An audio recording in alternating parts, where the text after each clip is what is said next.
Oknum polisi di Maluku Utara terancam dipecat tidak dengan hormat karena terbukti selingkuh dengan seorang ibu Bahayangkari. Oknum polisi tersebut berinisial L dan berpangkat Bribka. Sedangkan pasangan selingkuhannya yakni berinisial R merupakan istri dari Bribtu IU yang bertugas di Polres Halmahera Utara.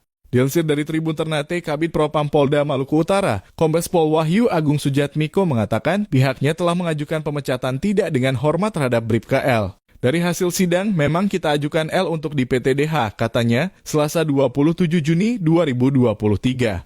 Menurutnya usulan itu pada saat adanya sidang putusan hingga diajukan pecat. Namun begitu yang bersangkutan mengajukan banding putusan tersebut. Meski begitu, proses selanjutnya di Polres Halmahera Utara. Yang saya tahu, dia sudah sidang dan kita ajukan pecat terhadap, tandasnya. Diketahui dalam kasus Bribka L ini, penyidik Polres Halmahera Utara sudah lakukan tahap penyelidikan. Hingga saat ini sudah pada tahap penyidikan, bahkan penyidik akan lakukan gelar dengan status penetapan tersangka. Hal itu disampaikan oleh Kasat Reskrim Polres Halmahera Utara, Ibtu Elvin Septiawan Akbar. Kini Bid Propam Polda Maluku Utara juga telah mengajukan